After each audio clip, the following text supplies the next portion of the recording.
of Parliament, who will also make remarks, and then thereafter we will have one round of media engagement, those virtually and those present inside the venue. And without further ado, I will call upon the former Chief Justice Sandile Ngcobo, who chairs the Section 89 panel, to make his own opening remarks. Over to you, Honorable Chief Justice.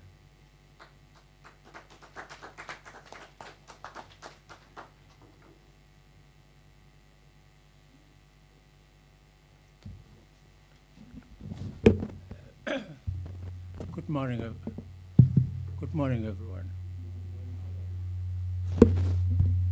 Madam Speaker, Program Directors, please allow me to stand on the existing protocol. Madam Speaker, I have struggled to find measured words to thank you for me being here to hand over the report. But more importantly, I want to thank you, Madam Speaker, for ensuring that we had all the necessary documents in time. And perhaps more importantly, though, when it became patently clear that we were not going to be able to meet the deadline, we approached you and you indulged. Thank you for that.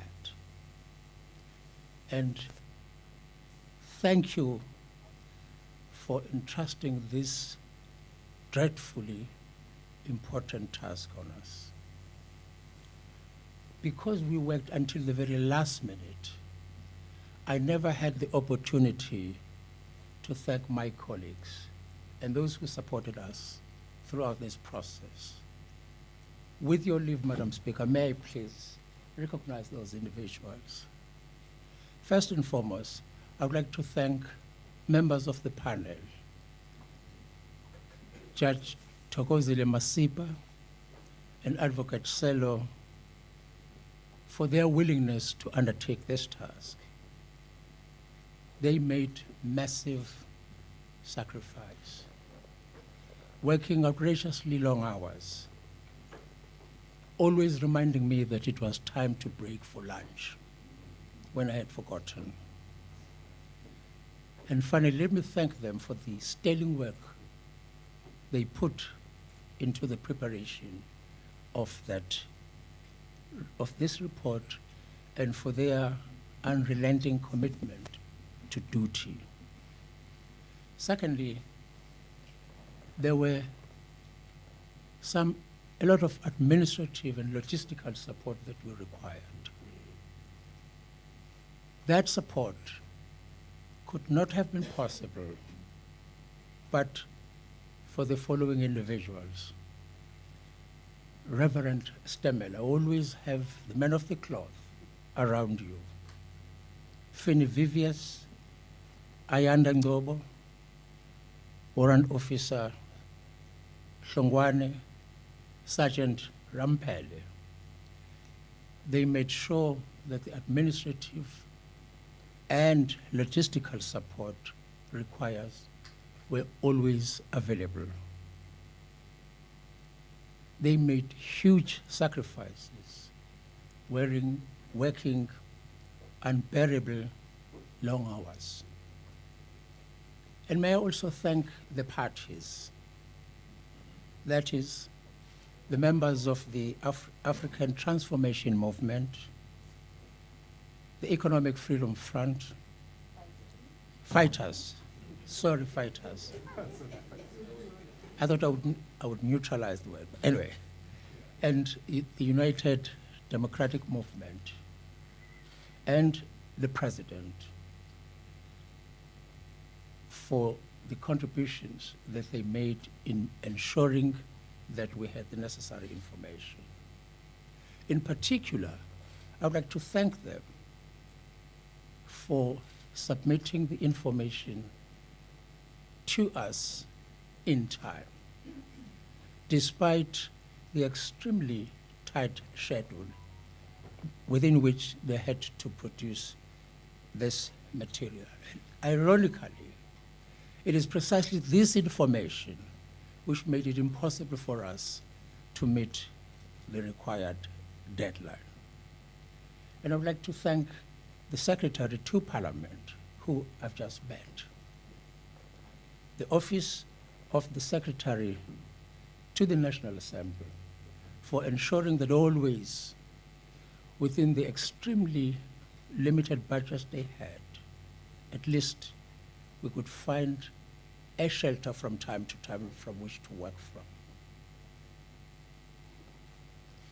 There has been a lot of anxiety, understandably so, from the people of South Africa.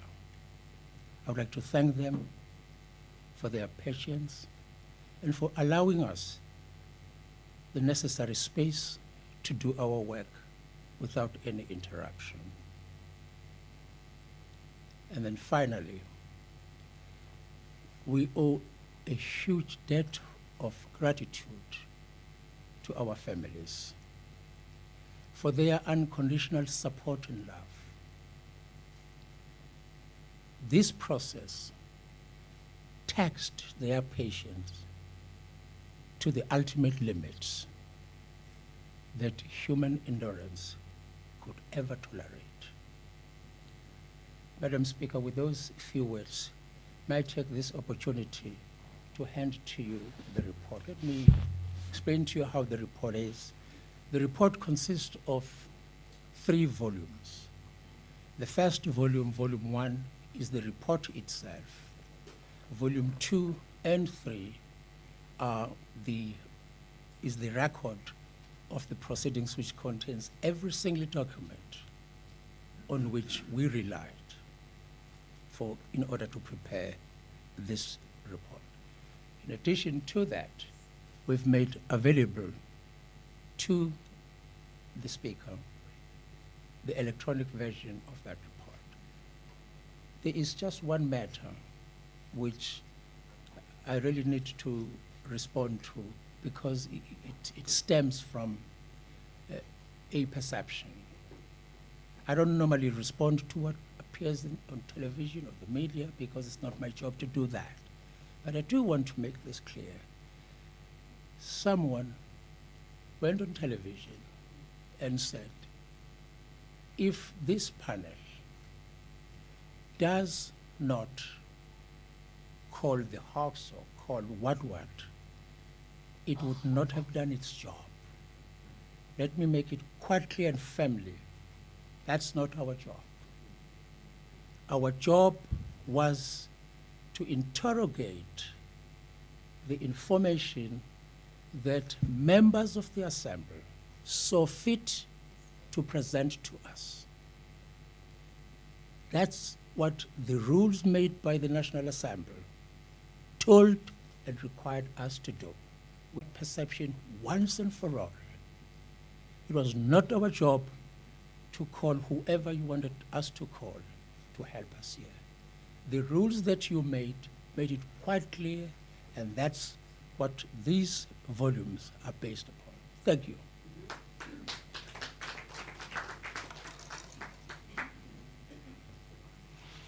Madam Speaker.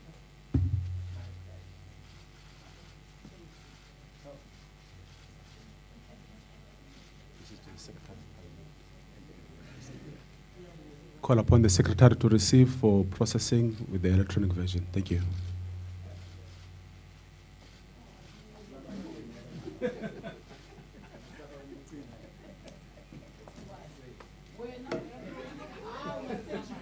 I now call upon Mr. Miloto to take the podium. Thank you very much, my colleague, Reverend Stimela, the Speaker of the National Assembly, the National Council of Provinces Chairperson, retired Chief Justice, leadership and the Chief Whips of political parties, presiding officers, members of the media. Thank you very much, all protocols observed. Without any waste of time, I'm going to invite the Speaker of the National Assembly to give her own remarks, having received the report of the independent panel. Speaker. Thank you.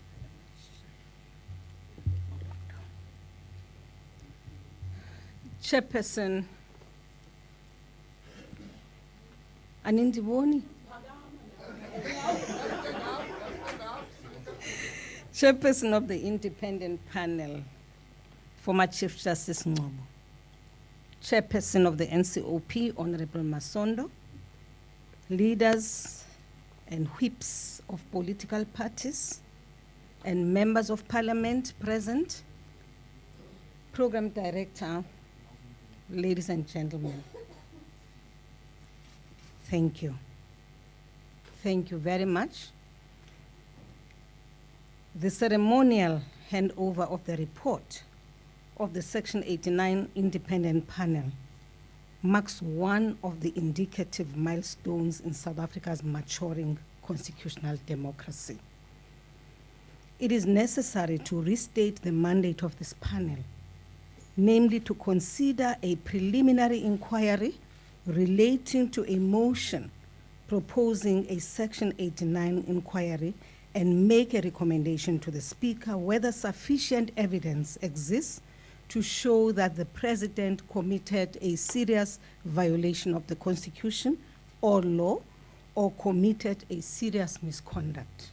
Those were the terms of reference of the commission, of the panel. As we know, on Tuesday, the 14th of June, 2022, the African Transformation Movement submitted to the Speaker of the National Assembly a motion requesting the House to initiate an inquiry into the removal of the President of the Republic on specific charges.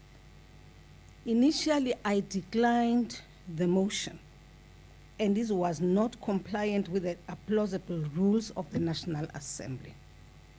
Accordingly, the Rules 129B in particular also provide for an engagement between the Speaker and the motion sponsor on such matters when the motion is non-compliant. After further engagements, the ATM submitted an amended version of the motion that was now on the 18th of July, 2022, which was found to be in order. In line with the applicable rules, I referred the submission with supporting documents to the independent panel, which I appointed after nominations by political parties.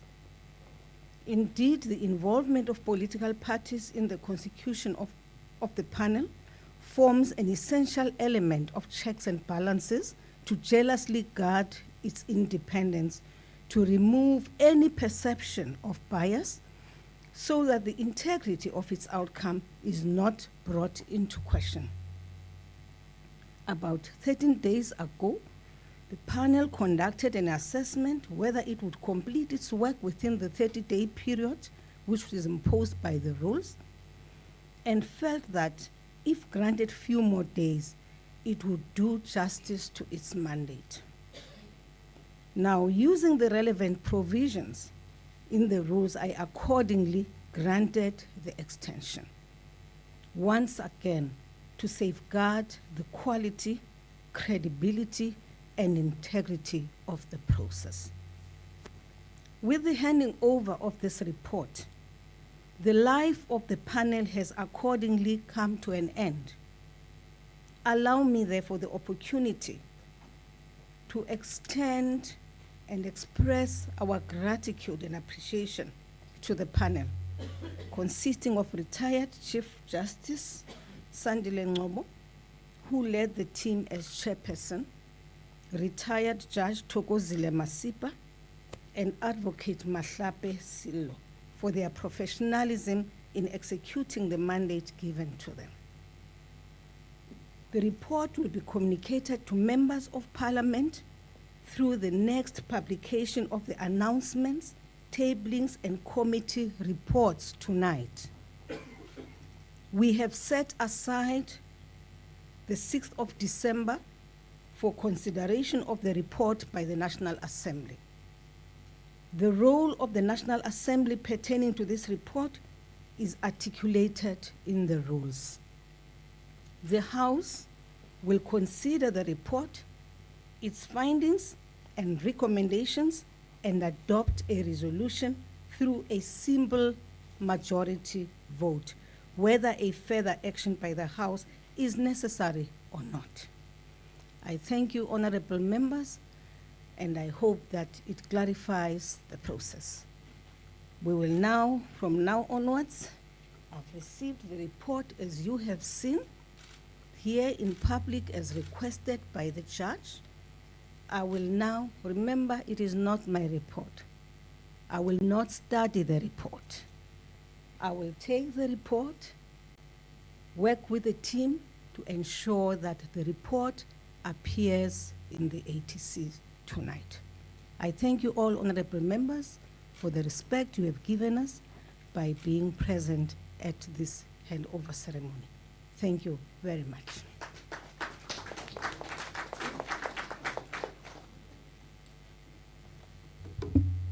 Thank you very much, Speaker of the National Assembly, retired Chief Justice, Secretary to Parliament. As agreed, we are going to take just one round of questions, and then we will close this ceremony. As you would have seen, I think it's important to emphasize that there is nothing that was done on the background or anywhere that was far from your eyes. The Speaker has just literally received the report in front of you, and she has not studied it. So she will not even be able to deal with the content of the report. So questions should be about the procedure, how Parliament will deal with the report from now on. So there are roving mics. There are also mics. Some seats have got mics. So if we can take that one and only round, and the panel will deal with them, and then we close. Any questions? You will be the first. And then another question? Any other hand?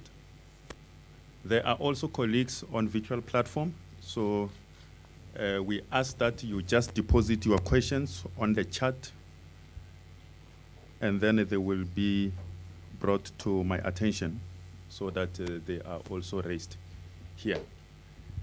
Mercedes, I see you'll be the second. Okay, there's no any further hand from the physical. Okay, and this way. 3 hands from here. And then are there any other questions from the virtual platform?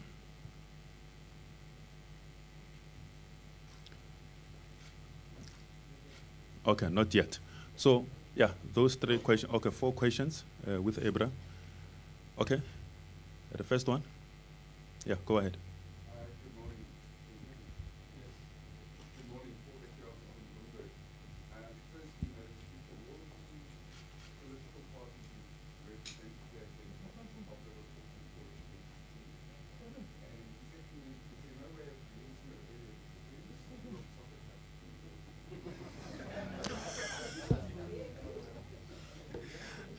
very Thank you very much, Paul.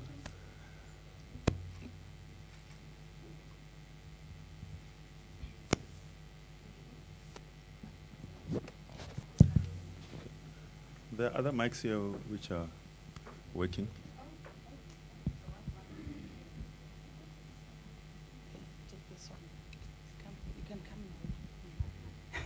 Hello? Yeah. Okay, just hold it.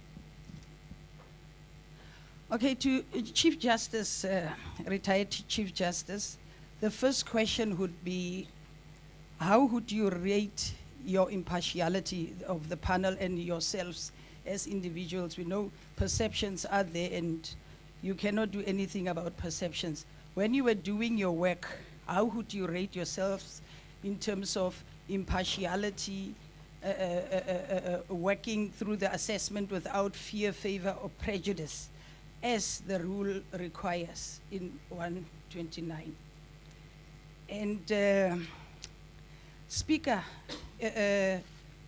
you raised something very important about this milestone, and you are saying that this was just a preliminary assessment. I can hear you, even the Chief Justice, saying it was a preliminary assessment, wanting to say it sticks here with Parliament. But you know that this report, Speaker, in terms of Rule 129.0, any recommendation by the panel or even the Section 89 committee is not binding and final and binding on the assembly. And yet we say this was a milestone.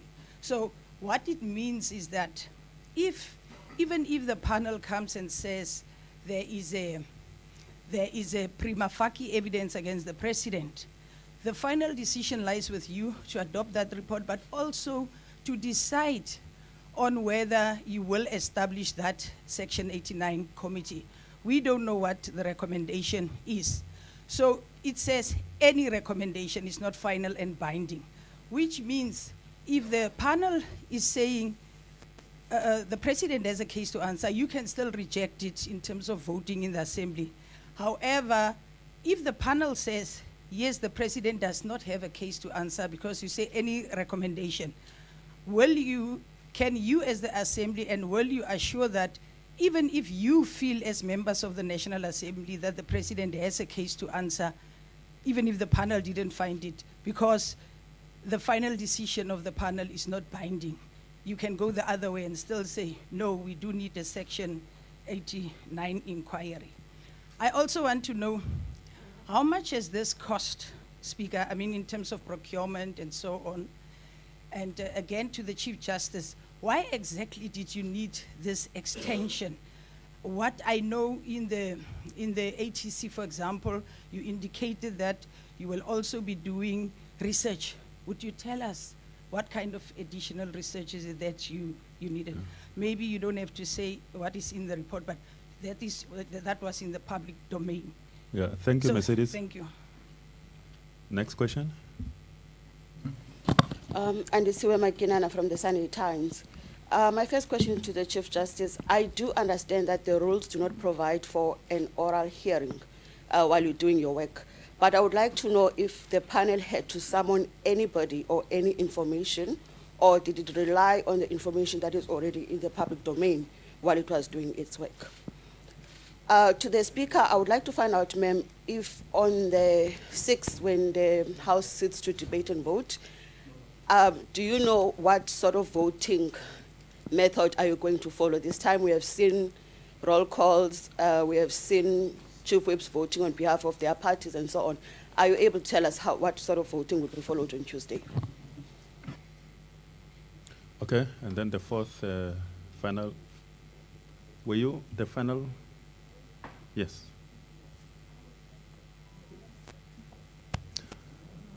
I didn't recognize you, but you will be the final. Abra, indicate also the company that you are coming from. Yeah.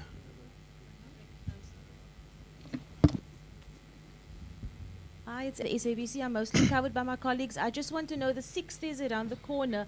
Is there any indication of when we will have access to the outcome, and whether it will be made public, I assume? Okay. We will issue the remarks of the Speaker shortly. So I think some of the things are already there. And then you will be the last one from the physical venue. Thank you, Maloto. Lindsay Denklinger, Eyewitness News. To the Chief Justice, this is the first time Parliament is really testing these rules, and you already needed to ask for extra time, so that already shows that maybe the rules are not as it was envisioned back when they were passed. What kind of recommendations might you make to Parliament in terms of this process that you have maybe picked up during your work, that you could maybe advise Parliament on maybe how possibly this process could be slightly refined to allow a panel of this kind to do their job as effectively and efficiently as they can? Thank you. Okay, that was the last question from the physical venue. There is one question from virtual platform. It says it is directed to Justice Ngcobo. The question is, what legal test did the panel use to draw its inference? That is from Vuyani Green from the SABC. Reverend Stimela, I think we can give the Chief Justice and the Speaker the roving mics so that they can, if they are comfortable. Oh, you want to come here, CJ? Okay.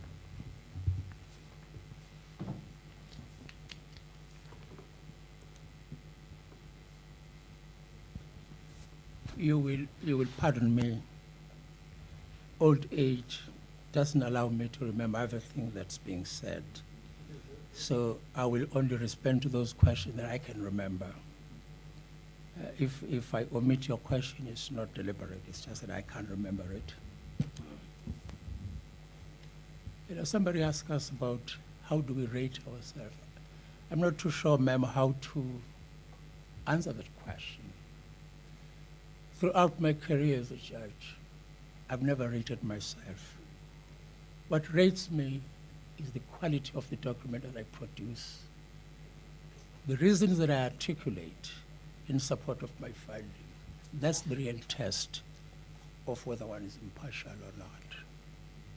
I hope that answers you. Did you rely on any outside information? I think the person who asked this question answered the question herself, I think it is, by making it quite clear that the rules require us to focus on the information that's presented to us. There is no room, absolutely no room for us to pick and choose who we want to call. It's the information that's presented to us. If you don't present the information to us, we can't look at that information. Those are the rules of engagement.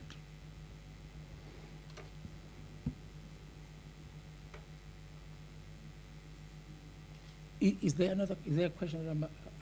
I know the question about, you know, the rules.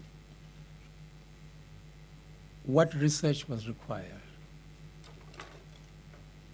I think, ma'am, if you read this, you will understand the complexity of the task that was at hand. But the research that was required was very limited indeed. Most of it was done by ourselves, using our own skills. But sometimes there were those little and irritating issues that we had to look at. But the gist of the research was conducted by ourselves and ourselves only. The reason why we required the extension of time is that when the clock starts ticking towards the 30-day period, you still have to go through the information that's been submitted together with the notice of motion. Once you have done that, then make a decision whether or not to invoke your discretion to call upon members of parliament to submit more information. Happily, we were given the information well beforehand. So by the time the clock started to tick on the 19th of October, I think it was, we already had a very good sense of what the motion was about in the supporting document.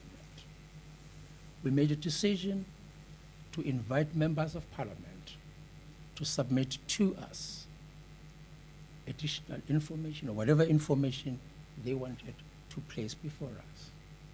And as I've pointed out, the ATM, the EFF, and the UDM gave us that information. We're not talking about 2 pages, 3 pages. We're talking about pages and pages and recordings. We had asked them to transcribe audio recordings. They didn't do that. I didn't penalize them for that, I understood. But they were given extremely short notice within which to respond, and they responded on time. After that, we had to wait, we had to take that information, submit it to the president, and ask the president to respond to everything that we had. without even looking at what we had. We said, this is what they've given us, please respond. Again, we had to wait. You can't begin to analyze everything because you have to wait for all the information to be there so that you can contextualize your understanding of the report. You don't read one set and then make a final. That's not how it works, ma'am. So once we had all the information, we were left literally, as I understand it, either between 7 or 10 days, within which to read, synthesize the report, the information, marshal those facts in accordance with the law, develop our findings, review them. I think it was about 4 days, It was the weekend preceding the date on which it was due, when I realized that we just can't make it. And it was against that background that I requested the extension of time so that at least there is sufficient time to say no or yes. The Speaker gladly understood our position, granted the extension of time. That's how the process unfolded. Okay? It was done, I hope, without fear and prejudice. Now, the lady here asked me about the first time. Indeed, it was the first time personally, I had to consider a matter of this nature. It was a complex matter. Complex indeed because it's a parliamentary process which belongs to Parliament as the representative of the people. As those of you who were involved in the EFF case would have realized that the Constitutional Court decried the fact that there was no mechanism for sifting what goes to the impeachment committee. And I think it was against that background that the panel was hopefully established. And if you recall what Justice Jeffler said in that, there was no sifting mechanism. It's quite important. Dragging the president before an impeachment process is a huge decision. It cannot be done on flimsy grounds. There has to be something tangible that you can hold on to before you take that decision. That's why there was a panel. To look at only what we have and thereafter make a decision. And that's the process. Now, you asked me to suggest whether there are any recommendation. I mean, who am I to tell lawmakers what laws to make? They have the power to do that. They know what laws they have to make. But I do want to say this, though, that speaking purely from experience, it seems to me that perhaps tomorrow and the days to come, Parliament may wish to reconsider when exactly does the 30-day period begins to run. Should there be a preliminary process which will allow the panel to decide whether to call the information and allow the time for that information to be submitted, allow the president for the time to respond. And once all the information is before the panel, then the clock should begin to tick. And I think there's a good chance that you might be able to make it within the 13 days. We were out by literally 13 days. And again, this process, I never knew, well, of course, I learned this from my experience with the market health inquiry, that it's not just about writing the report and saying, Madam Speaker, here's the report. There are the logistics of binding the document to make it presentable. Otherwise, if it had been me, you just write the judgment, you said, that's it. If you want to bind it, you go and bind it. Here, I understand that those are not the rules. The rules of engagement here. Prepare all the documents well before the deadline. Make sure that it is bound, read, and whatever that needs to do. That's what caused the delay, part of it. The legal test that we use is articulated in the rules. Is there sufficient evidence to show that the President has violated any of the listed ground of impeachment set out in Section 89.1? That's the test. What that test really means is articulated in the report. Fundis, are there any questions that I've missed? Yeah. Thank you. Thank you very much, CJ. Speaker of the National Assembly.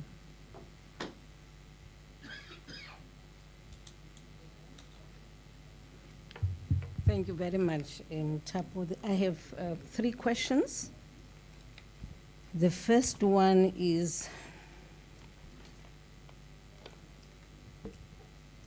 will the report be distributed amongst political parties before it is ATC'd? And the response is no.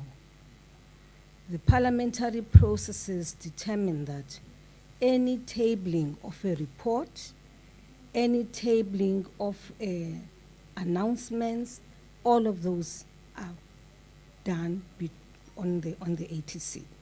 So it's announcement tablings and so that's what is going to happen. So in other words, I know that people are in a hurry to get a copy of the report. And I know that people have given me deadlines about that we want it as soon as you receive it. The point is, I have to follow the processes of Parliament which were developed and passed by us. All the processes, all the rules which we should abide to are the rules which were determined by members of Parliament. And that's what I'm going to do. So this evening, if you look at the ATC, you will find the report of the panel. Then the next question is, somebody said, Mercedes, the final decision lies with the Speaker. It doesn't lie with the Speaker, actually. Okay. Okay. Okay, thank you very much. It was not a question, you don't have to respond. So, Mercedes, whatever is to be decided about this report will be decided by the National Assembly. When we announced that today we'll be receiving this report from the panel, independent panel, we then also announced that on the 6th, by the way, even there was consultation with all political parties, and it was agreed to that on the 6th, which is next week, Tuesday, this report will be tabled before the Assembly. The last matter is a matter raised by Nosiviwe, that what form of voting, what processes are to be followed. Just to say, Nosiviwe, in Parliament, as you know, we vote the way we do, the normal processes. However, once a member of Parliament makes a proposal, right, other than the processes which we are currently following, then the Speaker has an obligation to look into that matter if there are reasons provided and consider and take a decision. So even in this instance, like we have done in the past, we will use the normal processes which we always follow, And once there are people who feel strongly about dealing with the matter differently, then the Speaker has an obligation to look into the reasons provided and for the Speaker to then consider the matter. I think those are the only 3 questions which were raised. Thank you very much. Yes, just Or relax. the one of the course Mercedes will be given by the Secretary of Parliament. Thank you very much. Answer. Thank you very much, Honourable Speaker. Secretary to Parliament to deal with the issues of the cost. No, thank you very much, Program Director. Good morning to honourable members and members of the media. The work of the panel, we made provision as the administration of Parliament for an estimated budget of 5.3 million. And that covers largely the cost of administration, of which former Chief Justice has clearly articulated what gets involved, finding, documentation, research that needs to be provided, support staff, logistics and all related matters, as well as allowances for members in terms of the work they do professionally. Of course, that's a provision that we have to make in terms of our commitment to assist the process. We will, in the process, now that its life has come to an end, look at the true cost in terms of the actuals of rents and cents within that budget. Thank you very much.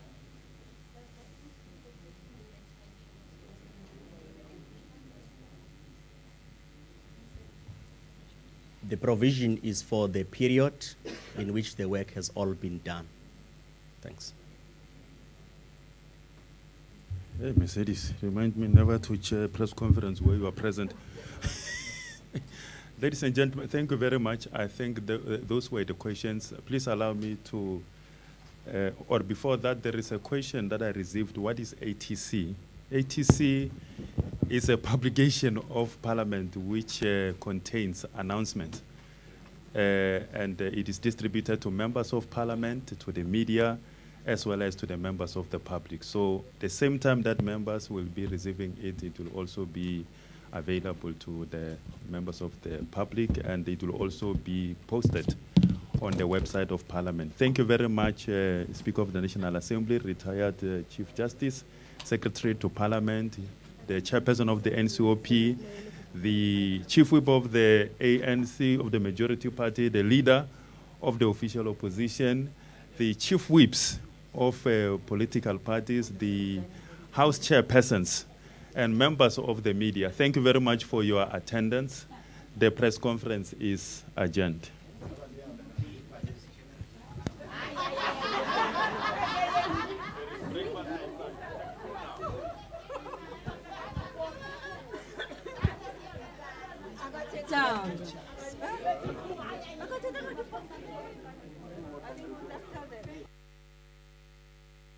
Recordings